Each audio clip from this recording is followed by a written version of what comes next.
Welcome to Deep Dive Daily. Welcome to the Deep Dive. The first Saturday in May is nigh, and that means one of America's great traditions. No, not the 152nd running of the Kentucky Derby, but the Deep Dive with the great Mike Somich. Let's handicap this race, Mike. First of all, welcome back as always, and great to have you. And very, very, very excited for this year's race. How has your prep season gone? How has the road to the Derby been for Mr. Somich? It has its highs and lows. I got a couple long shots home in some of the preps. I absolutely fell in love with a horse off a debut, which had mixed returns so far on the way back. I love another horse, which actually made me look very good in the Tampa Bay Derby, the Puma, which we'll talk about, I'm sure, a little bit later. I've been fading some favorites. It's been an interesting couple months, but it's one of those derbies where when you kind of comp this, you look at last year, and it felt like we had some very, very good horses. I love Sovereignty, thought he was awesome. Journalism, thought he was awesome. Baeza looked like he was one of those that could be good depending on how it played out.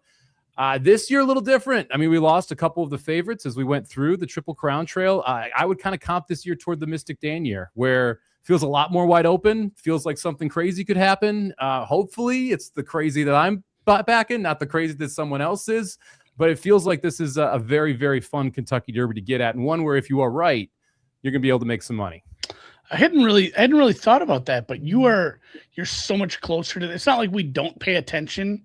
Drew even more so than me. We pay attention to the prep races and stuff, but like you're in the weeds playing every weekend, and it's like us with the NFL. Sometimes you just fall in love with the team and you keep backing them, and I know this has to be a skill that's like evolved throughout your career, where you just have to like reset your brain when you get here, because it's like the conflagration of all these different groups of horses that are coming together, and you kind of got to just wipe a tabula rasa and say everything's gone here. This is a completely different race. They're all together, and I can't be in love anymore. One of the toughest parts about handicapping horses is removing your bias, because these horses have all made you money, lost you money. You have this whole relationship with each one of these horses when you get to the Kentucky Derby, and you have to be able to change your opinion. And like in the NFL, like you have teams that you love, you have to be able to say, nope, I was wrong, or be able to say this specific situation is the wrong spot to be able to play a team. It's the same thing in horse racing. And one of the things that I tell people is if you're struggling handicapping a race, literally like cover up the names. Just look at the numbers. Do the blind resume, because that will adjust your thinking when you take out some of that natural bias that you have. But the hard part about horse racing and doing that is I can cover up the name. The last race, I know exactly where each of them ran. One the Florida Derby out of your brain.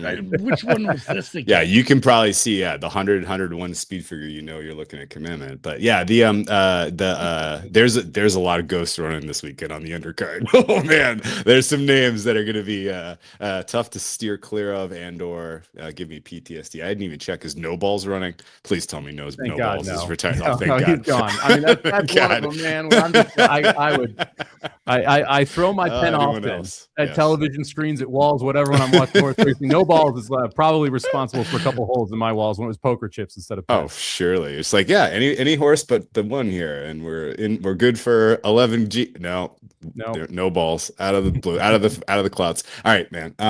Let's talk about the prep races, because I think that is kind of one of the difficult parts of even doing a blind resume evaluation of this field.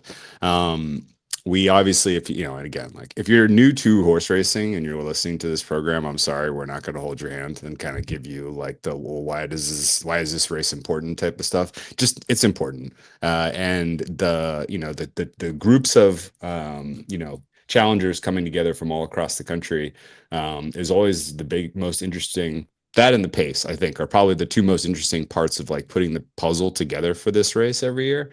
And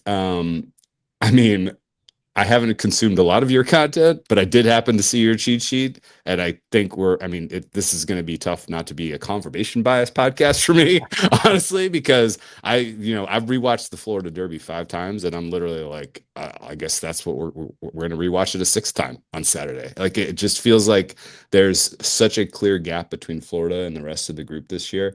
How do you kind of kind of look across the way that this has come together and make sense of the different regional, pieces of the puzzle.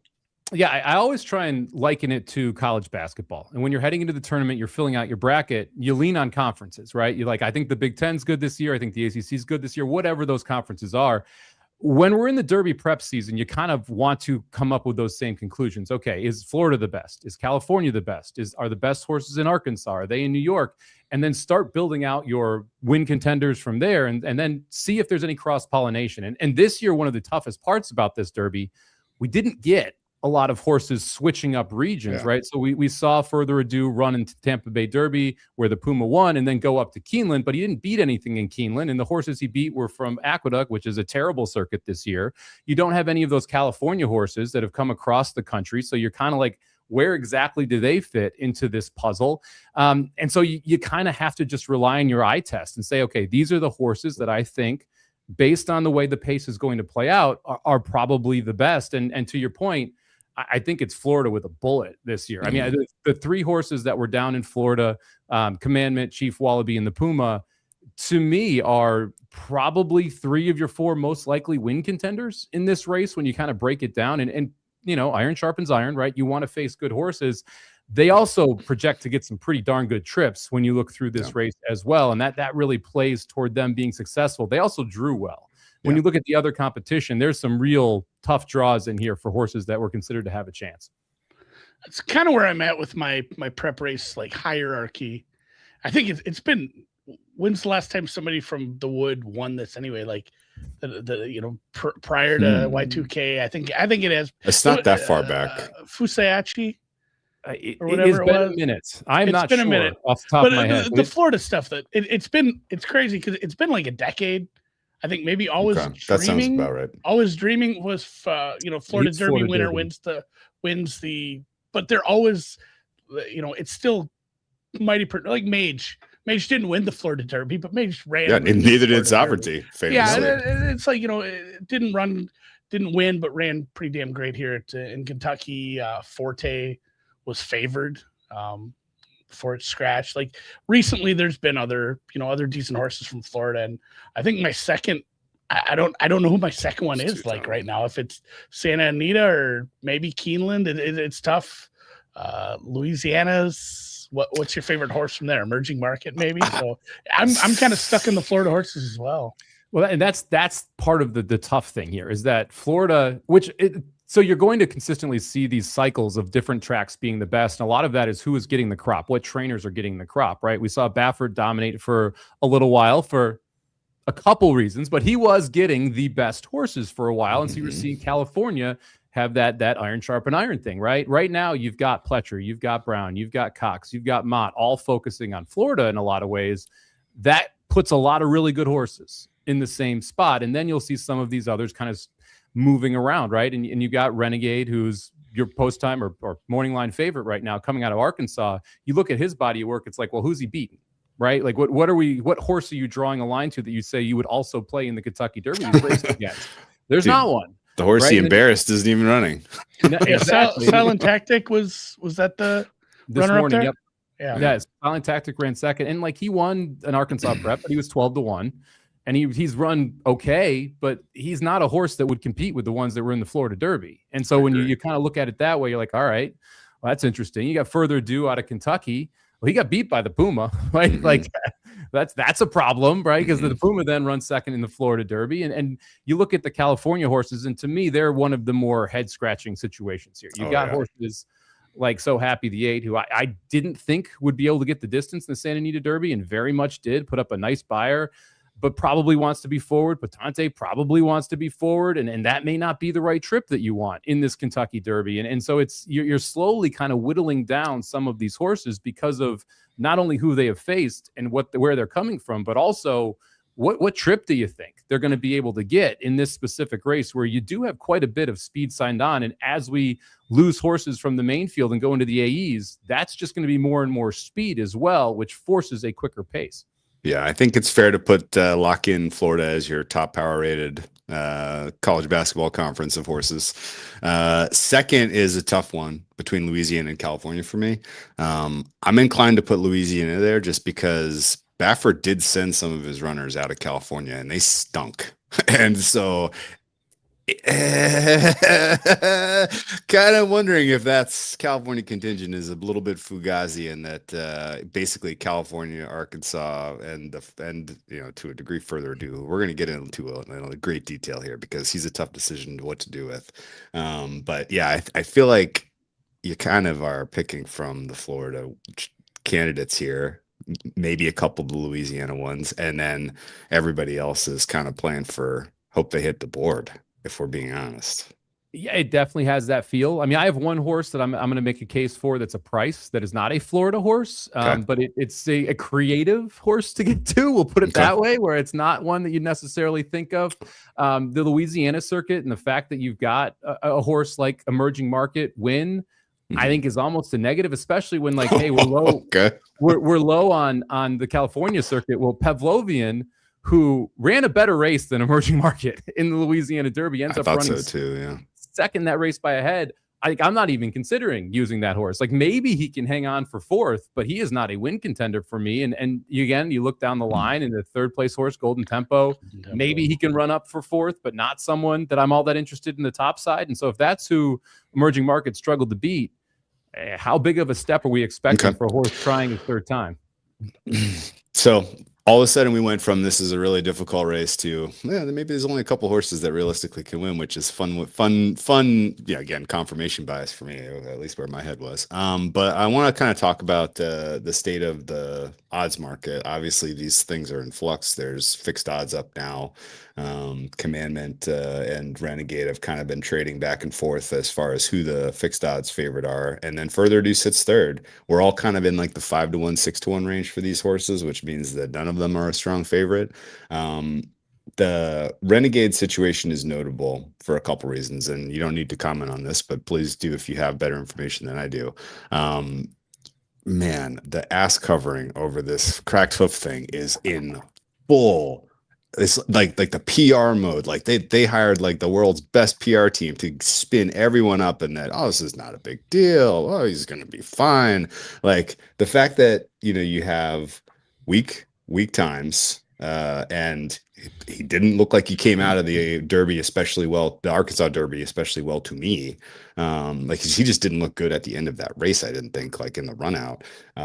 There were lots of rumors at the time. You find out he was running on 3/4 hooves. You find out he's dealing with, the cracked hoof issues is not like it's cracks, and that this is like an ongoing problem. I mean, I'm very prepared for the super conservative vets here to call him off of this race. But boy, the PR machine seems determined to get him into that gate. So I don't know, man. Is Renegade There's always a horse run? like that where every other year it feels like it's probably a scratch, but God, they really want to be on the card this week. The irony is it's always a Rapoli horse too. Like it feels like this is the storyline that we have gone down 3 times in the last 4 years, where it's a Rapoli horse who's supposed to be favored in the race, who there's some health issue. I mean, even with Fierceness, who went, there was the same rumors going around about him on the backside. Specifically the cracked hoof. I remember that like it was yesterday. Yeah, for sure. Renegade's trying to get a picture of it. Yeah. Like, God damn, can't get it. Anyway. Renegade's an interesting case because the reporting is he ran on this in the Arkansas Derby. And so like, it's something that, again, now what a cracked hoof, to put it into perspective, it's like if you have a cracked toenail, right? Sure. You can run on it. It's going to hurt a little at times. You go out, you get some special shoes, you wrap that puppy up, and you could go play a basketball game. You could go run a mile. Like you're going to be okay. But you could have certain discomforts at times. And so the fact that the horse has been able to run on that and run well and is going to use the same shoes in the Derby, less of a concern. Golden Tempo also apparently is having the same issue. That came out yesterday. So we'll see what that goes down. I'm actually more worried about Golden Tempo scratching than I am Renegade scratching. For sure. Partially because Rapoli will not scratch that horse. It will have to be a vet scratch for Renegade to end up out of the race. And the fact that he's run on it before, I think is going to allow people to kind of be able to, in their mind, say, okay, I can put this aside. Now, that doesn't bring it to the post issue. I mean, we talked about the one gate for years on this show. The last time someone won from the one post was Ferdinand. That was literally 40 years ago, 1986. I think looking at Lucky was the last time to hit the board. That was 2007. We've had, Known Agenda and Mo Donegal, very good horses in the one post, sub 10-1. They ran 5th and 9th. Mo Donegal came back and won the Belmont. So very good horse. So the one post, a big time problem. And for Renegade, I think it even sets up to be a bigger problem, because if this horse wanted to be 13th, 14th, you're going to have to use in the first turn. I just don't see Irad doing that. So you're going to be a deep closer here, probably last under the wire the first time. That's an issue. And they're going to be on the inside, which means you have to not like, here's the thing. If you're take the long way home, if you're an outside horse and you want to be a closer, you can sit 2 wide, 3 wide on the first turn. And your path to victory is, I'm just going to circle the field.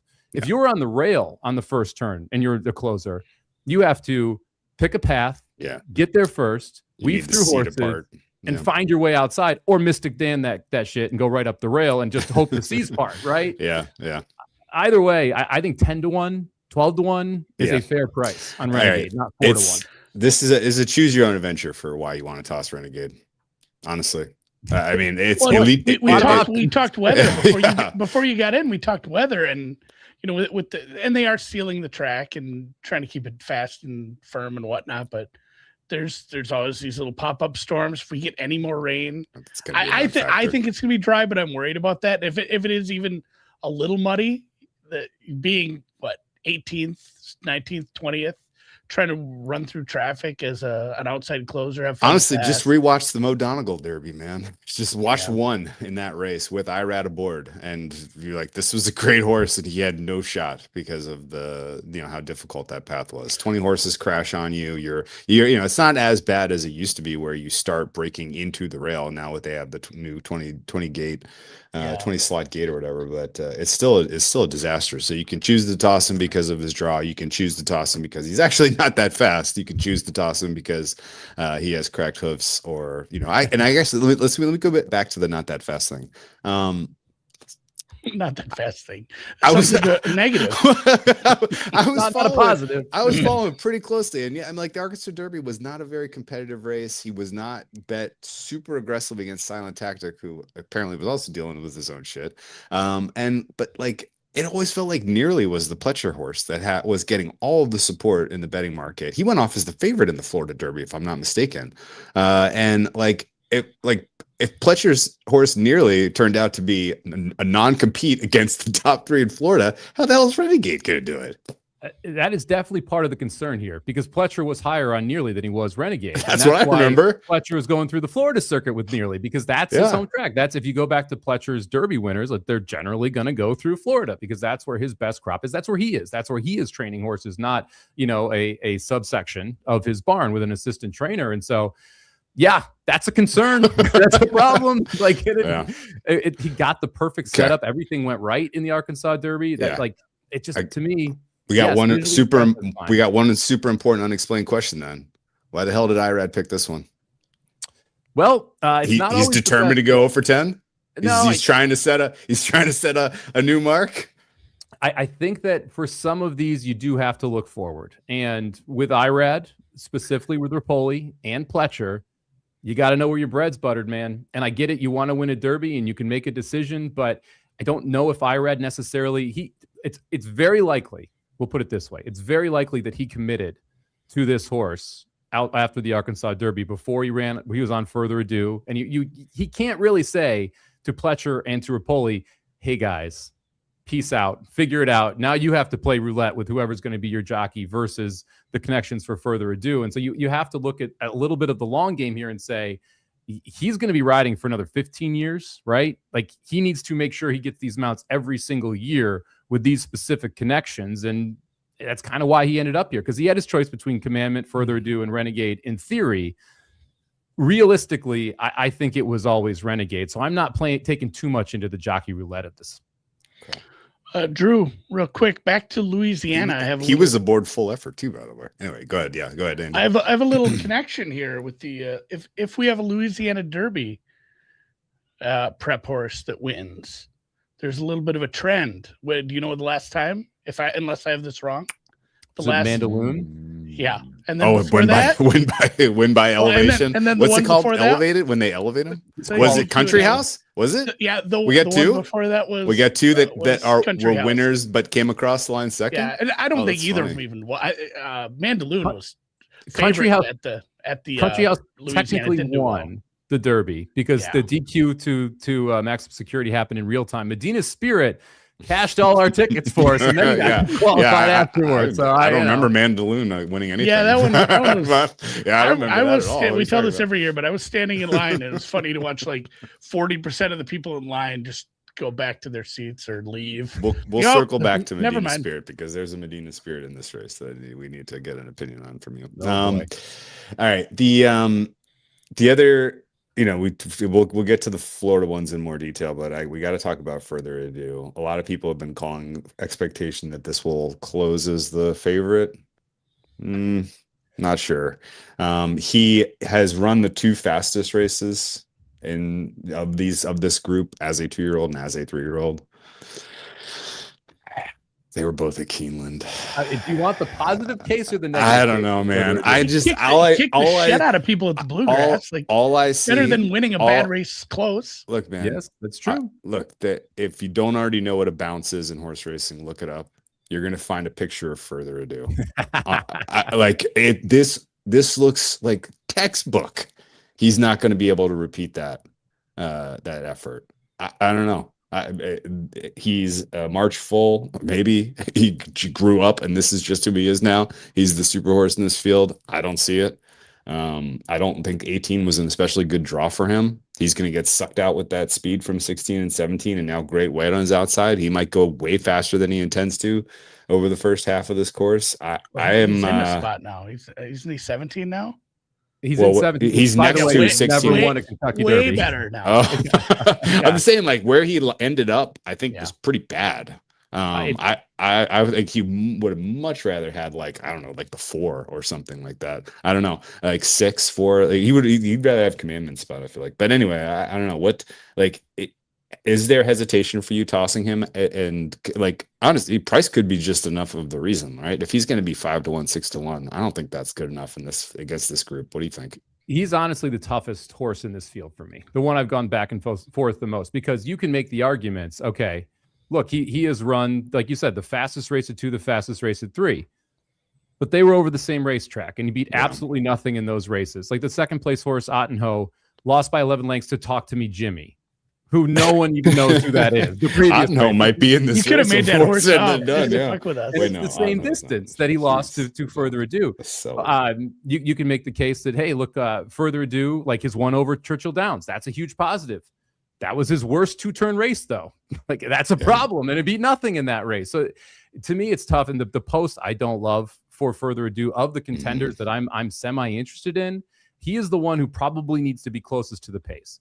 And the fact that we now have Great White drawing in, I see as a huge negative, because prior to Great White drawing in, the 19 and 20 were going to be no problem. So yeah, you're an 18. Yes, you want to be close, but you're not going to have any issues to the outside. You're probably not going to get bumped. You're not going to get cut off. You're going to be able to just kind of choose your spot, choose your own adventure from there. If you want to be 4th, you can. If you want to be 8th, you can. Now that kind of changes, because if Great White crosses over on you, all of a sudden you're going to have a little more peril than you originally did when you got this post position draw. I haven't been that high on him. And to me, that's the other issue here. It's like, am I really willing to change my prior and say that this is not a Kentucky Derby contender and put him in Kentucky Derby contention just because of a second race at Keeneland? Okay. So true or false? Good reason to toss that he got Johnny V. I mean, I think that's a good reason to use. I trust good reason Johnny to use. V Oh, okay. In this situation. Like, to me, if you're looking at Derby jockeys, Johnny V is there, Pratt is there. Castellano obviously has given good rides in the Derby. Like, I think that there are. I feel like he's going to have him too far forward. That's my main concern, is that I think. And we haven't talked about the pace, but I'm going to get into it right now. I think this is going to be a very fast pace. Yes. I think you have. Isn't that the reason? Like we just spent 1,000 words saying, like, shouldn't we just throw all the speed horses, because there's no speed horses that are also elite horses, and the pace is going to be torrid. And like what you just pointed out, we lost a stalker, added a speed horse outside. So if anything, maybe even faster or pushing the pace even more. And like, what are your speed horses? 4 or Litmus? 3, 6 3, Pavlovian, 3 might. and 3 Intrepido, looks like this Potente. year's summer is tomorrow. If we're being honest, and Great White. That the reports from the backside are not especially positive on the Intrepido. That's the thing. Is it like there isn't the one like burner outside of 6-speed who's coming in from the UAE Derby here. But there's a lot of horses that are forward and fast and that are in post positions that force them to be be here, right? And next to each other too. So you're not gonna have like an orderly. You're not gonna have an orderly. It's gonna be literally like 3 and 4 fighting each other. 13, 15, 16, 17, 20. Like that's gonna be a mess. 14. I don't know if you can take any of those. 16, seriously. 17. Yeah. Yep. any reason to toss further ado based on Damn Sire Sky Mesa? I don't have a huge issue with further ado being able to get the distance. Like the Tomlinson, which is a rating that is given to horses to see how well they can get the distance. The higher, the better. His is very low compared to like some of the other competitors inside of this field. So that's a little bit of a pause. Gun runners generally get better as they get older. So you kind of like, well, are we sure? To me, like all of this, plus the fact that 106 number came out of Keeneland, and you have the concern that that's not real and that he's going to bounce off of that effort. You could argue he bounced off of the last huge effort at Keeneland. We ran a 98, comes back and runs an 82 after it at Churchill at Downs. This track. You can make an argument that the pace is going to be a problem for him. And then like, to me, my big question is not, is he a win candidate? My big question is, am I going to be really pissed at myself if he runs 4th and he's not in my super? That to me is where I'm really like, I think there are 3 legitimate win candidates, and we'll get into them whenever you guys want to get into them. Further ado's not on that list for me. I think you toss him from the super altogether, man. Because if you toss him and Renegade, you're going to get a big number in that 4th hole, I think. And all 20, of a sudden it's 30, 50. That's where it gets interesting in these 20 horse races. If you could say, I don't think that the favorite or the second choice is running in the super, it could be a very good Saturday. The optics plot does not look good for further ado. Also, I love that you're locked in. I do this every year. It looks bad for him. I do this every year, and I did it, and I told Drew this the other day. And apologies, because I'm going to watch and listen, but I purposely avoid your content Monday through Wednesday this week. Good job. You must be like living in a cave. I don't want it spoiled when we talk to you, but no, I will be taking in plenty. Most of my work week happens Monday through Wednesday as well, so I have a lot of podcast time tomorrow and Friday to get ready for the horses. And so I like it when you agree with my stuff. But I texted Drew a little earlier. I don't know who his favorite horse is right now, but mine changed. I was a Commandment guy, and now I know now we've kicked the top 2 expected favorites out of here. Let's talk about Commandment. Why did you back off Commandment, Andy? Some of it is just I don't dislike Commandment. Commandment will be in my tickets. I still like Commandment, but my new favorite horse this week, I think, and some of it is price. A lot of its price is the Wallaby. And I mean, Chief Wallaby. You should call him by the real name, but I call him the Wallaby. Oh, Wallaby, yeah. It's just, again, it's just like the Chief. I figured the Chief would be the. I don't know. Just and that was my question. Like, first off, I like the draw. I like 12. I like where it's at as far as finding its way through some of the traffic. A lot of it's going to be outside of it unless it squeezes in too hard. I think he can have a decent run. Whatever. I like Mott. It's one of those things. The blinkers. I don't really know what that means. I don't really know how to handicap that part of it. That was my question. You're guessing about that no matter what. I mean, it's not a good track record, but no horse that had not raced as a 2-year-old who had won the Derby until Justified did over 120 years. So I don't know that you do too much about the equipment change. But let me ask you the Commandment Chief Wallaby question this way: have we seen Commandment hit his ceiling? And do we think there is more room for growth with Wallaby? We'll start with Commandment here, because I think Commandment's a really interesting case study. This is a horse that, if you go back and you listen to what Brad Cox has said about Commandment and what Irad Ortiz has said about Commandment, and then you watch the races, it's really fascinating. So he starts his preps in the Mucho Macho Man, which is a mile, a shorter prep, and they really love the horse in the race. He stretches out to 1 mile and a 16th in the Fountain of Youth and wins that race. But if you watch how Irad rides him after the wire, he continues to ride him for an additional 16th of a mile, basically because Cox said before the race, I'm not sure what distance we have, how far we can go with Commandment. Right. And Irad had all these choices. He wanted to ride him out to see what he felt. Now, he left the horse right after the race. So it kind of tells you right away what Irad thought. He's going to run out of steam on the backstretch. Yeah. I mean, in the home stretch. I had that written down as something. I don't remember who said it, but it said like the final half, whatever, I think final 2-3 furlongs just aren't as good as Derby winners should be. And someone said, didn't win the race, just happened to be there. Now that's the interesting part. That's the Florida Derby, right? Yeah. The interesting part about Commandment is he steps forward to a longer distance in the Florida Derby, goes a 1.1 miles, and looked like he could get every bit of that distance coming from off the pace and wasn't a fast pace, outclosed horses on the outside. So all of a sudden, like, to me, that's kind of confirmation that the 1.25 miles isn't a huge problem. Is he the most talented horse going 1.25 miles? Probably not. Is he the most true horse in this field? Meaning I can predict what I'm going to get from him over almost anybody. Yes. Is his ceiling to win? I don't think so. I think this is the most likely horse to finish in the top 4, but not a horse I would ever take to win, if that makes sense. I think this is a very true horse who runs well. But if a couple of horses get a little bit better of a trip or improve, they are better horses in the long term than I think Commandment is. And with the price attached to him, to me, he is not worth a win bet, but he will be in every superfecta, trifecta ticket that I have. I think this is what a Commandment win looks like. It's the decent draw. It's the Rich Strike year where he just is out there being a professional, making his numbers, not getting caught up in the extremely high pace. And then everybody melts down and he just happens to be kind of exactly on schedule and is the one that comes across first. Because, I don't know that in that, if you had a horse that was basically on schedule in that race, I don't think Rich Strike is running him down. I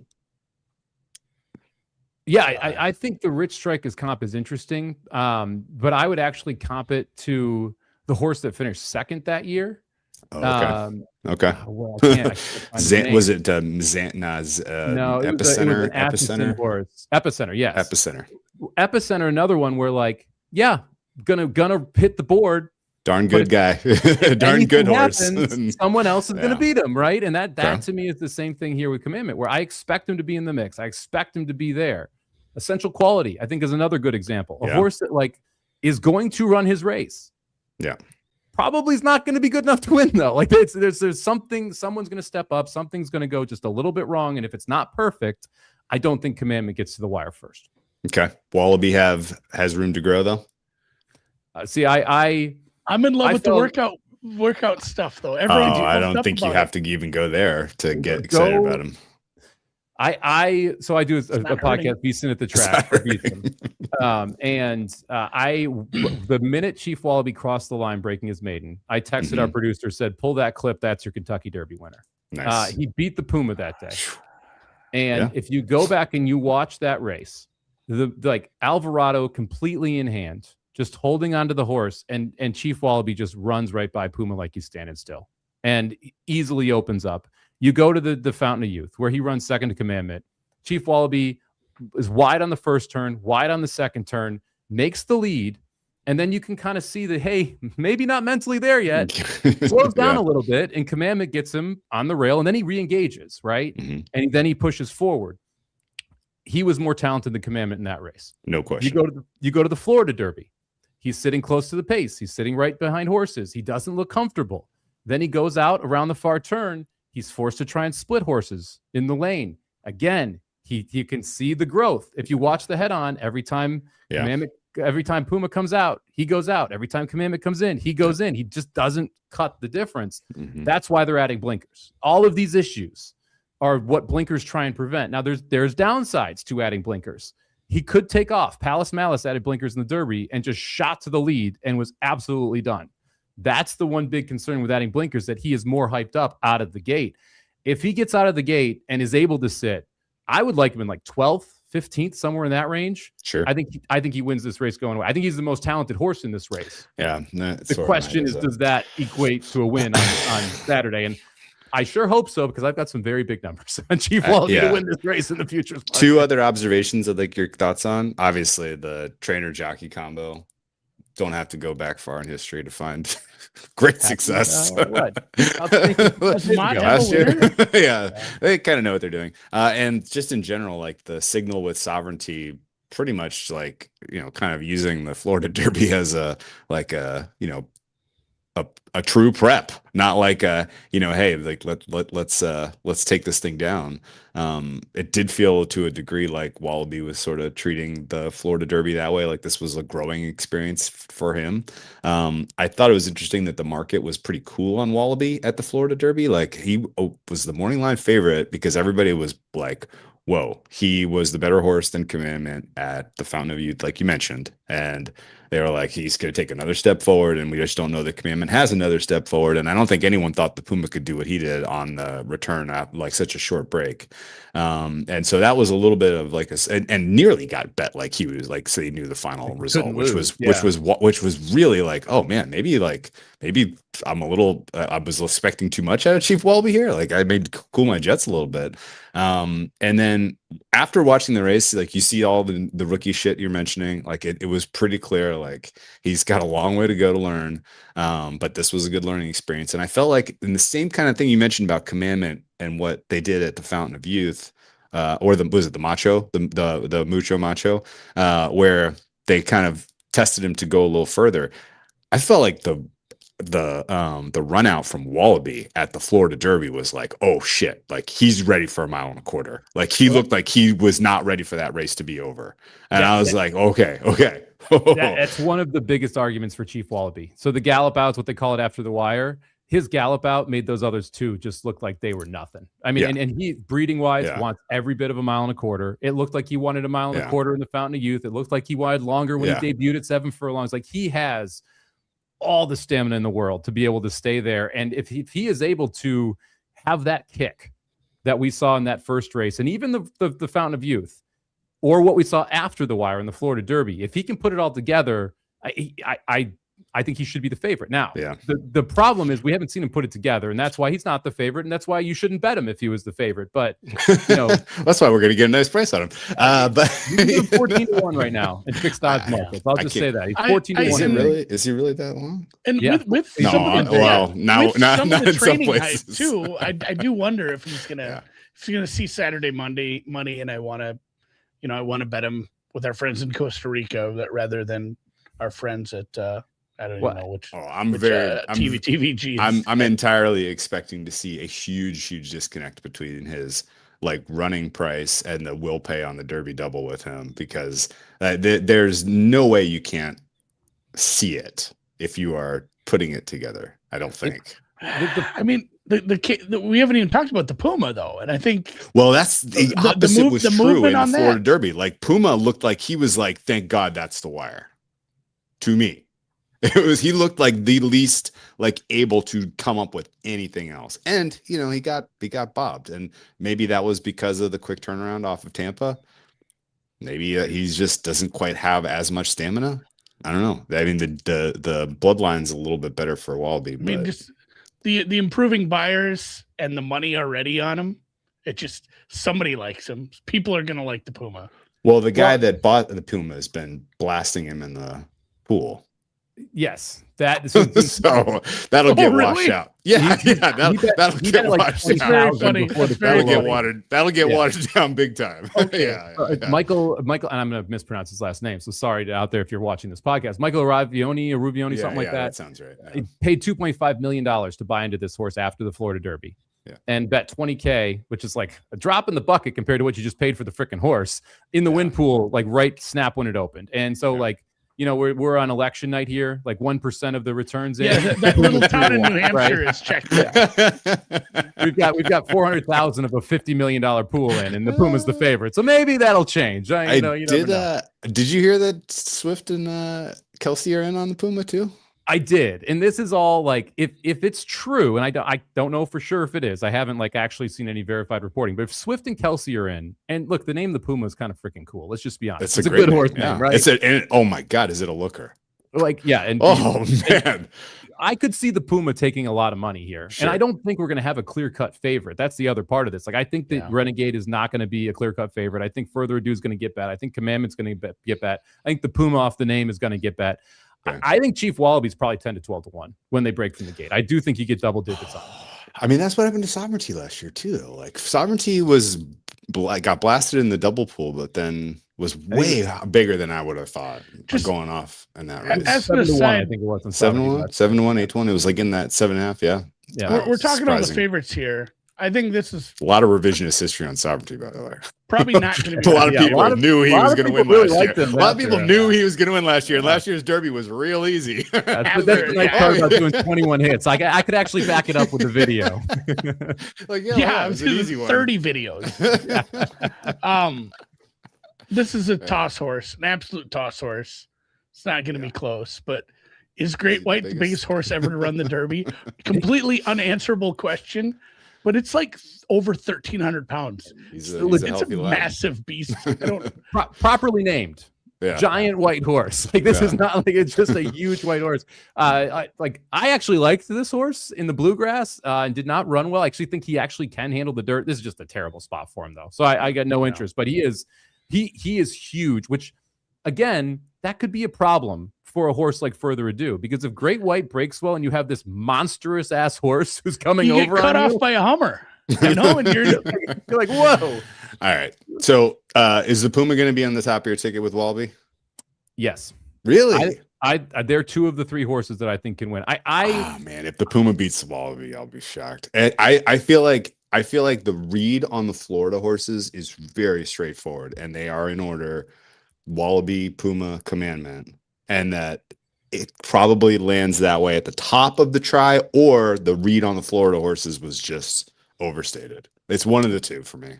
I agree with you. I think that is how I'd rank them too. But and this is the reason why the Puma is going to be on the top of my superfecta tickets.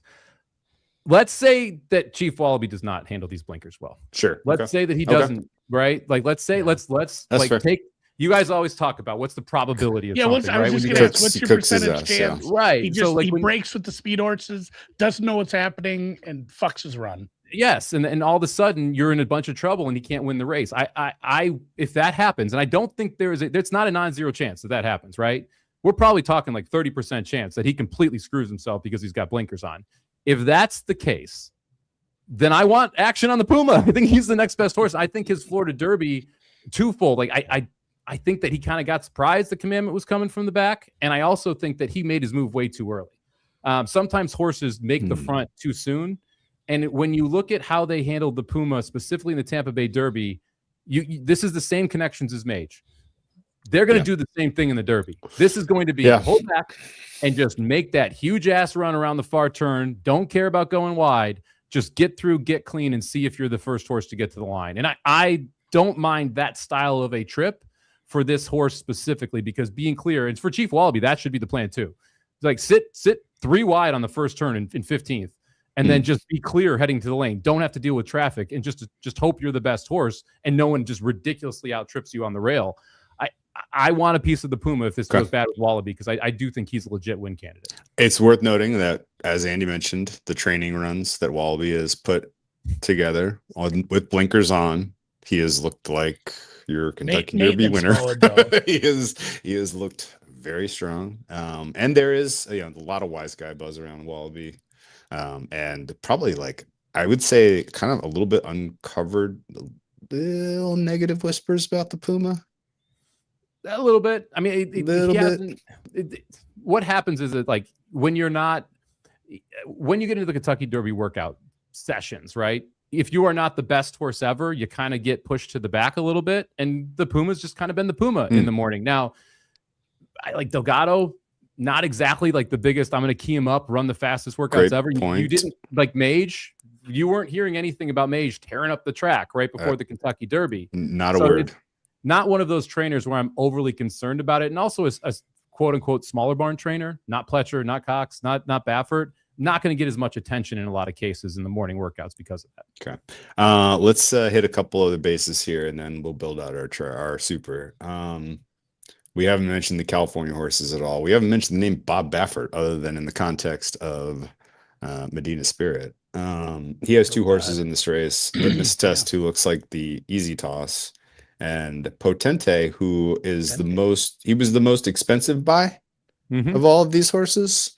Potente, is it fair to say that he is has lived up to his potential the least out of these horses, and that there could be a revisioning of history if he puts it together in this one? Yeah, I think out of these horses, that's fair. I mean, he cost $2.4 million.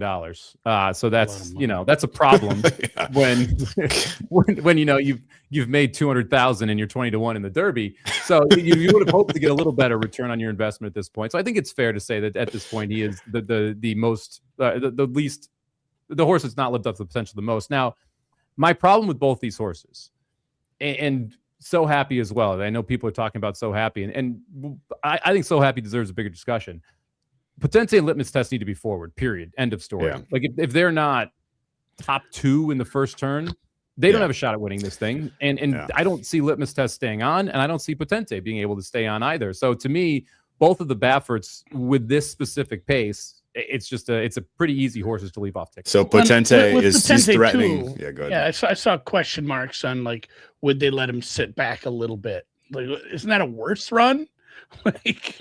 You'd have to completely change. There was a revisioning of history about his Santa Anita Derby. Everybody, I remember seeing him in the call. I feel like was even like, expecting Potente to be forwardly placed in this one. And then after the race was over, he's like, well, he was like locked up and way more forward than they wanted. And it's like, I swear to God, somebody in the run-up said they were expecting that. And so I was like, I don't know, man. Like, a Potente. So maybe he can kind of stalk or go, gate to wire in a slower Derby, but in a hot pace, he's cooked.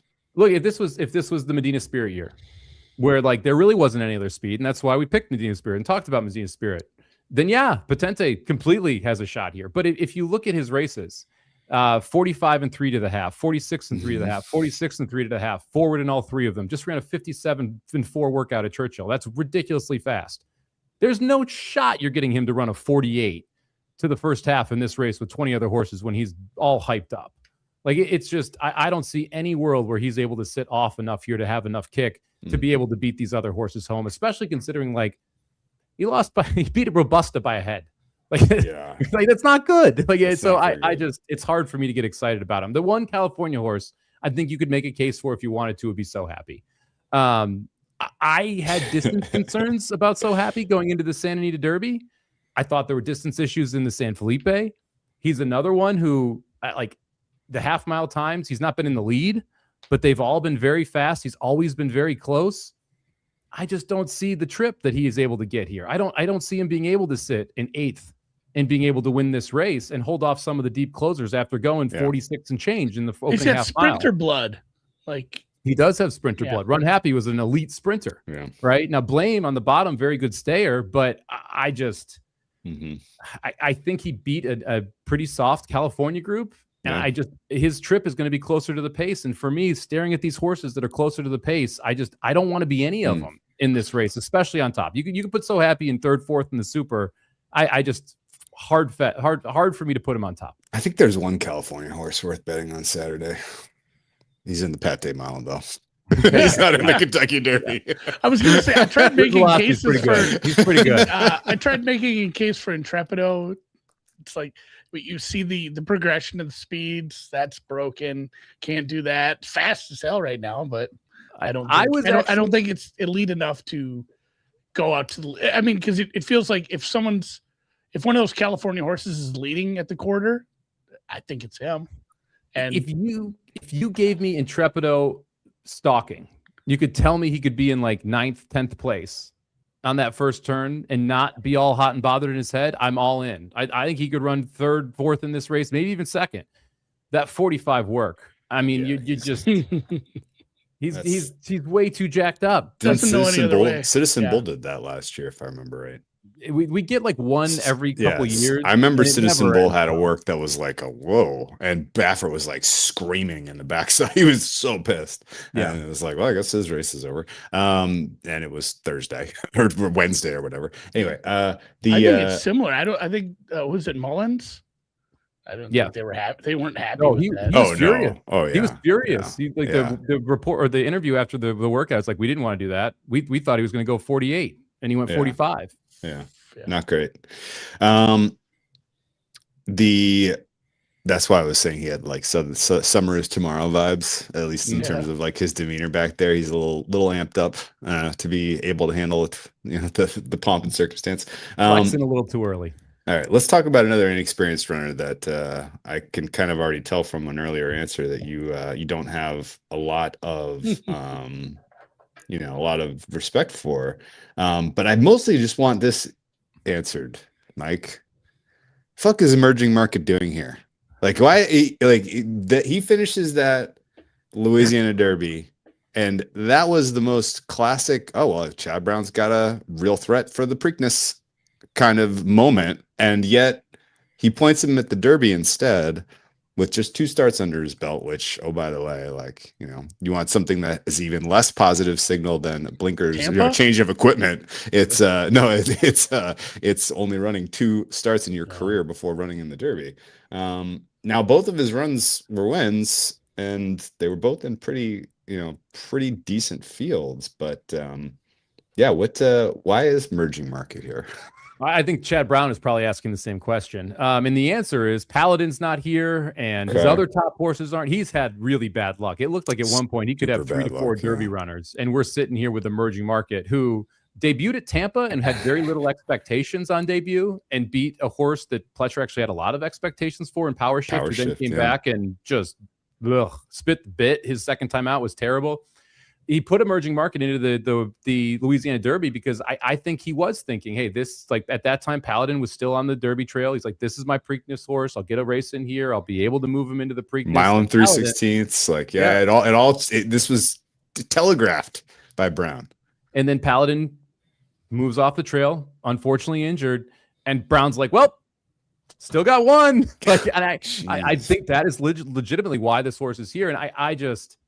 You go back and you watch that Louisiana Derby, and it's like it's a gutsy win, it's a great win, but you beat Pavlovian, who couldn't win in the state bred level in California 3 starts ago. And that to me is just, it's too big of a knock on the horse to be able to say, yeah, in the 3rd start in a 20 horse field where you're in a terrible position for what you want to do, because he wants to stalk, he wants to sit 4th, 5th, 6th, and be able to make his move. Good luck doing that with speed to your inside, speed to your outside, with a horse that I think is going to push forward a little bit as well. Another one where, like, if you want to make the case for 3rd or 4th, okay. That's where I was just going to go, because Pratt's aboard. So he's in the nuts. The Derby. He hits the board. Okay. So he's a must use in 3-4. I wouldn't go as far as a must use. I would have to go pretty deep to get him into that spot. However, with Silent Tactic, who was someone I was going to use in that 3-4 spot out, and the Further Ado question, like, to me, it's like, do you use Further Ado? Do you use the emerging market? Like, those are the kind of those, or do you use So Happy? Those are the cusp horses for me when you're setting up these superfectas and how you want to build it out in those 3rd and 4th spots. Yeah, I don't know if I had it wrong. I tried to look if a horse had ever won in its 3rd career race, and it said someone did it back in '83. But it was 1883. 1883. Yeah, I was like 83. Yeah, 1883. Yeah, and that's the only one. That's the only one ever. Long time ago, and the only one ever. If you look at the optics plot, last commentary here, emerging market, the optics plot suggests that your home stretch is going to be a blood duel between Wallaby, Commandment, and emerging market. It has Puma a little behind them with a little bit more closing speed than emerging market, which makes me think there's a world where he hits the board in 3rd or 4th, or a lot of worlds where he hits the board in 3rd or 4th. That is, do you think there's anywhere close to enough data in the 2 races we got on this kid to expect him to do this in this field? I've been joking with a buddy of mine that the emerging market comp is Taba. You remember Taba? Oh yeah, okay. Bob Baffert horse, 3rd race in the Derby, like all the talent in the world. Went on to do really well in the Haskell. Won another big race in the fall. That Derby didn't go out so well. Like that was a pretty disappointing run there. That was the Rich Strike year. That was the Rich Strike year. He was hot on that pace too, right? He was like he was stalking right on the. Yep, and he just quit.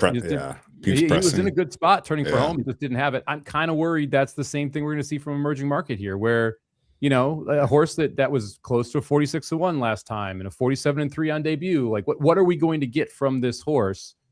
Are we going to be able to go 48 and be able to close, or is this another one where we're going to be pushing a 45 and change pace? Because if that's the case, it's going to be very hard for emerging market to hang on. I do think emerging market's a legitimate contender for that 3rd, 4th spot if you're building out deeper superfecta tickets, but it's very tough for me to put him on top, and it's not one that I'm like I have to be using. I'm gonna feel stupid if Brad support and I don't have him. That's fair.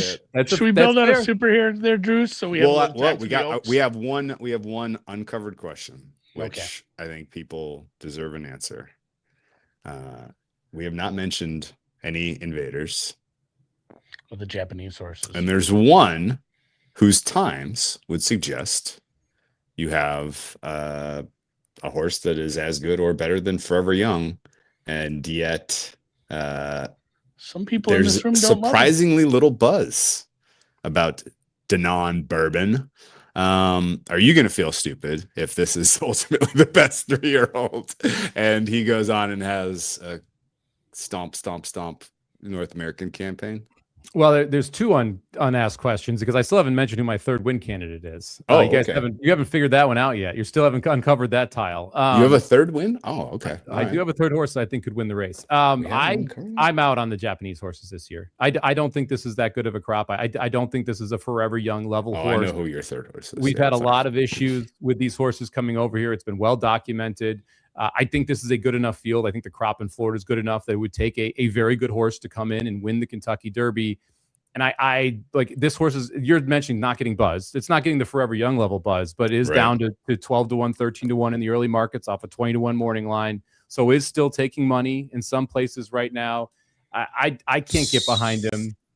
And then like 6 Speed, another international invader. He's a sheer speed horse. I don't see him being able to do it. I wouldn't be shocked if Danon Bourbon's caught up in some of this pace as well, because you just have these horses that get so jacked up when they come over here that even horses from Japan that didn't show speed there all of a sudden get over here and are showing speed.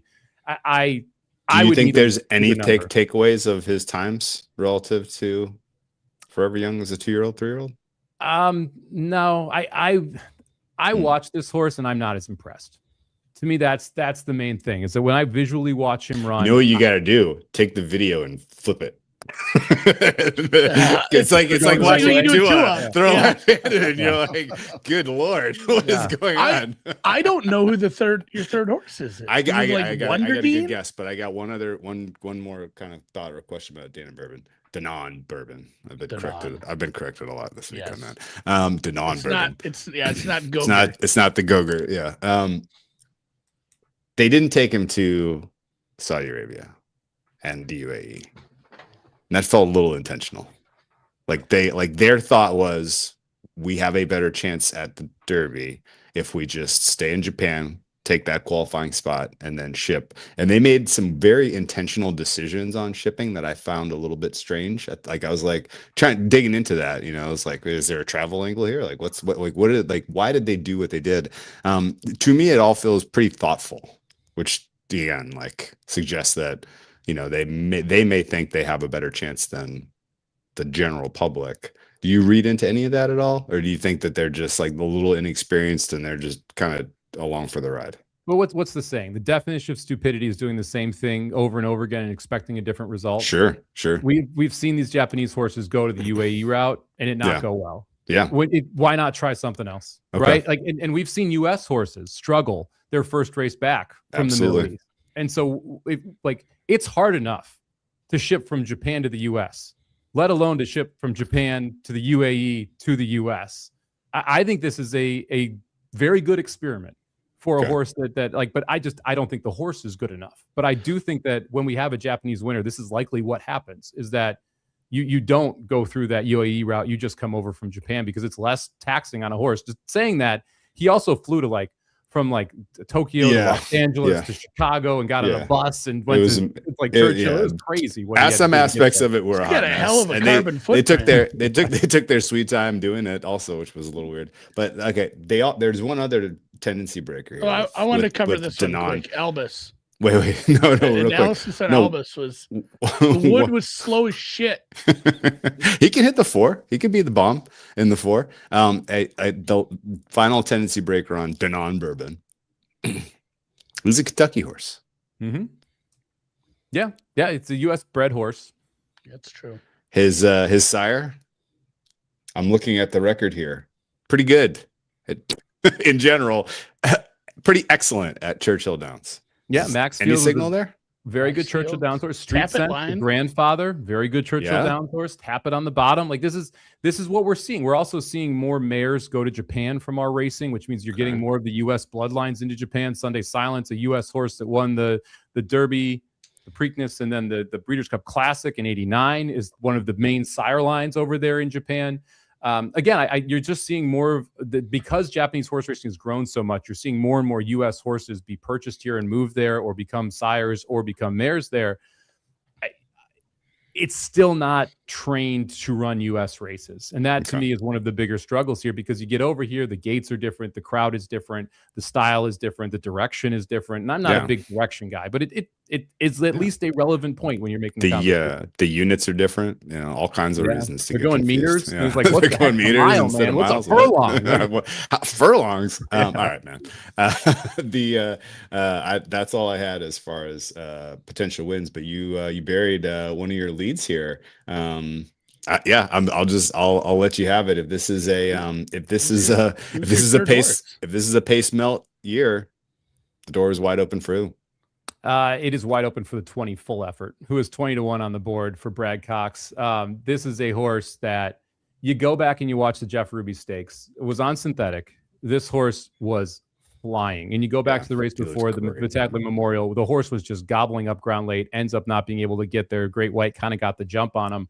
The horse named Stark Contrast, who ran second in that Jeff Ruby Stakes, is one of my best bets on this entire 2-day card and is running on the turf a little bit earlier. This is an elite turf horse. Ran second. What a great call that put him on the turf. Ran second in the Breeders' Cup Juvenile Turf last year out at Del Mar. Running in the 9th race on Saturday. Here is the 4-horse, 4-1 on the morning line on Stark Contrast. That is a legit freaking horse, okay? And both of them got good trips, and full effort made him look silly.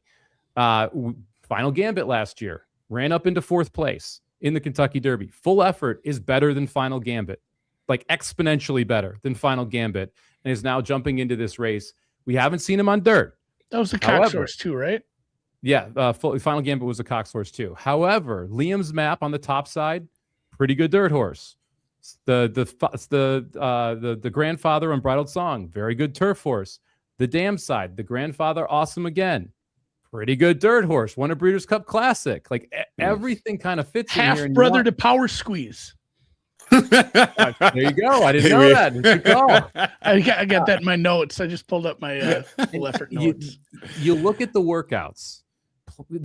Cox has had this horse at Churchill since basically end of March. He made this decision early to come to the Derby, and they've slowly gotten better and better and better over the dirt. If you translate that Turfway Park kind of sandy surface to Churchill, there's actually quite a bit of play there. To my card. And you're gonna have the pace to set up for a horse to just be flying. I think Full Effort's a legitimate win candidate, and another one where like Exactas will be using this horse. Supers 2nd, 3rd, and 4th, possibly on top as well if you're building a deeper one. I think Full Effort's live. Stark Contrast looks like a fucking bomb, by the way, in the 9. That looks like a nice one. I'm hoping to get 4. No way it goes off 4. I'm hoping to get 4-1. No way. That looks like a good one. All right, man. Well, I got nothing else. I think Full Effort's good shout. Yeah, Final Gambit hit the board. And it definitely looked like a better horse than Final Gambit watching that race. I could tell you that much. Yes. So, okay, cool. Bottom of your card, who's the bomb that really gets this thing to 30,000 to 1 type payoff? I wouldn't mind 30,000 to 1. I think the 11 Incredibolt is really interesting. I know someone mentioned the 2 Albus. Riley Mott, who is the son of Bill Mott, very good trainer, kind of went out on his own about 1.5 years ago, started to get better and better horses. Albus won at the Wood Memorial. Gonna take money because it's named after Albus Dumbledore. So you're gonna have a bunch of Harry Potter fans who jump in and want to bet this horse. I wouldn't be shocked if Albus gets bet a little bit. It's the other one for me. It's the 11 Incredible. Jaime Torres is gonna ride. That's Mott's main rider. This is a horse that was like too bad to believe in the Holy Bull, but was going to go through the Florida circuit. And he knew his dad had Chief Wallaby, yet he was still going to go through that Florida circuit, ran terrible, send him to the Virginia Derby. I thought he ran really well in the Virginia Derby. He's a horse that has the ability to come from off the pace. He won the Street Sense last year. Do you know who won the Street Sense at Churchill last year? Little horse called Sovereignty. Yeah. So right. This is one of those with success at Churchill Downs. The trainer knows what he's doing because his dad knows what he's doing. He's been a successful trainer, top rider, should come from off the pace. Checks all those third, fourth, even second if you want to get crazy boxes here. His optics is a square, and it's pretty damn close to the Puma. So and you're getting if you like the Puma, you should like Incredible. Price. Yeah. If you like one, you should like the other. What's your double? Mine is hold up before you. Mine is Always a Runner, Chief Wallaby. Sorry, I think I was getting a phone call. I might have gotten muted. Do you have a very brief thought for us on the Oaks? Look, I think Andy just hit the nail on the head. Oh, sorry. I didn't hear what he said. I'm sorry. Always a Runner with Chief Wallaby. That's my main double. Oh, I think the Oaks is absolutely wide open, and I think Always a Runner has an opportunity to be a monster. Wow. This is a horse that was really sick, like almost died sick with pneumonia. That's why this horse started out late. They put it in a hyperbaric chamber. It's crazy. That's crazy, right? What this horse had to go through early in the career. Got the win first time out, came back second time out in the Gazelle, and I thought looked really dominant. Chad Brown said that horse was like 75% cranked. And yet that's one of the best buyers in the entire race. I think you get a big step forward here. I think this race is wide open and you're getting 10-1. So yeah, I like the 9, Always a Runner, 10-1. I think the 10 Prom Queen at 8-1, a little bit interesting as well in that race. Improved every start. That Percy's Bar getting a lot of love. A lot of love for Bella Ballerina. There's like 8 horses that have been getting like decent cases made for them in this race. Yeah, you can make a case. I like the 5 Meaning a little bit too. I think that's the better of the 2 California horses. I would rather take Percy's Bar than Zany. I think Counting Stars, the 4, is absolutely a horse that you can consider. If you're playing tries or supers, I don't know if you guys are Barstool fans, but Lovely Gray. Yeah, Lovely Gray. I don't think can win the race, but is absolutely live to run up and hit the board at a big number. If you want like the back end of the try, the back end of the super, that one like 30-1 on the morning line, I think it is. 15. Yeah. I think she's got a shot.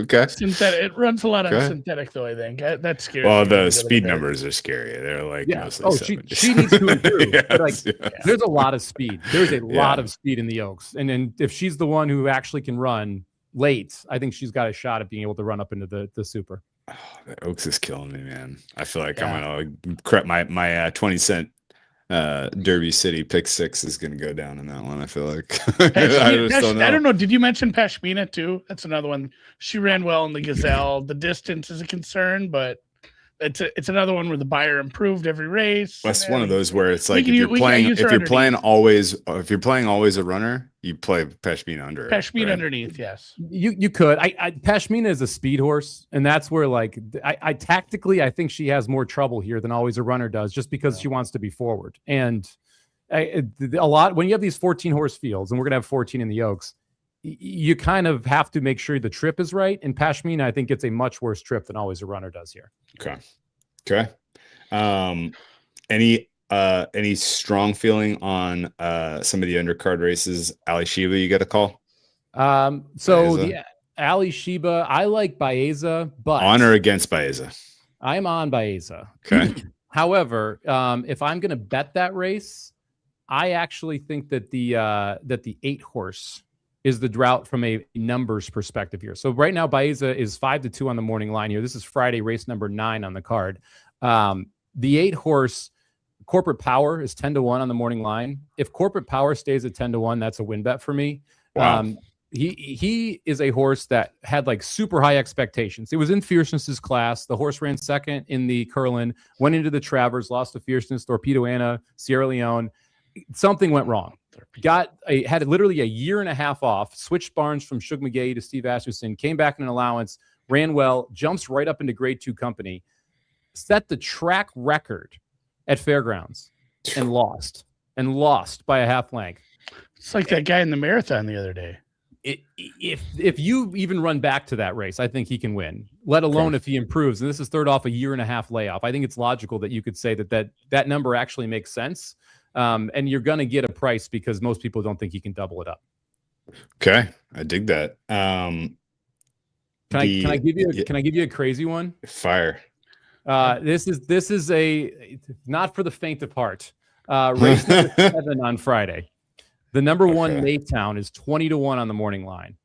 I think this sets up beautifully for this horse. First off the layoff, first time out as a 4-year-old. You're going to get every bit of the price because the number 6, She's So Spicy, won the Breeders' Cup Turf Sprint against the boys last year to close the season. Queen Maxima is one of the best turf sprinting horses in California who's coming over here. That's the 5. The Maytown numbers at Churchill, if we can get the right level of improvement, if we can get to the 95, 96, 97 buyer, puts her right in this conversation. She's 2 for 2 over the turf course, drew beautifully on the rail, is a tactical speed horse, should get the right trip, and we're getting a big time number at 20-1. Okay. I like it. Wow. I wouldn't have picked her. Yeah, that's a good tip. Yeah, I haven't looked at the undercard at all for Friday. I've looked a little on Saturday. We got a lot of time. I know you don't. Any closing thoughts here before we let you go? Where can people find the rest of your stuff? Yeah, where can people? We only had an hour. Yeah, they love they love their free so much content. But what about the stuff that keeps the lights on? Yeah, there is a ton of free content. There will be on VSiN hosting Money Moves tomorrow and Friday. That's 11 p.m. Pacific to 1 p.m. Eastern. Keep you updated on everything that's going on through the horse racing world. If you want more bets on the undercard on Friday, head over to VSiN at the track. You can get that on any podcast place or over on YouTube. We got a lot of comments in there on YouTube. We always answer them the next day. We'll have so the VSiN at the track drops for Friday's card today. The Thursday or Saturday card will drop tomorrow. So 2 separate episodes. You'll have undercard bets as well as derby picks, the whole deal. Tomorrow, via Racing Dudes, you'll have the Magic Mike show where we're covering the late pick 5 ending in the Kentucky Derby. So you'll get all of our pick 5 there. Singling stark contrast? I will be singling stark contrast most likely there. I haven't structured it yet, but that's the plan right now. On or against Knightsbridge? A little of both. That's one of those that I like. You can't not use them. I kind of like Cornucopian in that race. I know. I don't really want to play both favorites. I'm kind of going back and the other there. Baffert looks good too. Imagination's pretty solid. It's a very good field. Although he's coming from Saudi Arabia. So that's why I didn't use him. But it's a very, very solid field. If you want to bet everything that I bet, you can get the Samo bombs over on Racing Dudes. The tomorrow's card, Friday's card, Saturday's card, all available there.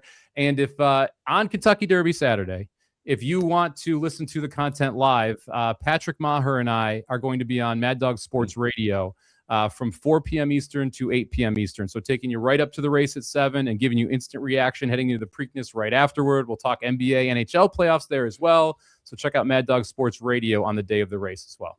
I love it, man. You're the best. Appreciate your time. Enjoy the races, and hopefully it's not a year till we get to talk to you again. But always appreciate it. We're meeting up at the spa. It's happening. Putting this together. Actually, you know what? Here's a hard commitment. When Chief Wallaby comes across that wire like a bolt of thunder, first overall, I'm booking my tickets to the Travers weekend at Saratoga. I'm flying into Binghamton, New York. Albany, not Binghamton. Binghamton's a longer drive. I want you to sail the sailboat up here to Santa Barbara and take my daughter fishing when Wallaby crosses the line first. Now we're talking. There we go. All right. I love it. See you guys. All right. Best of luck.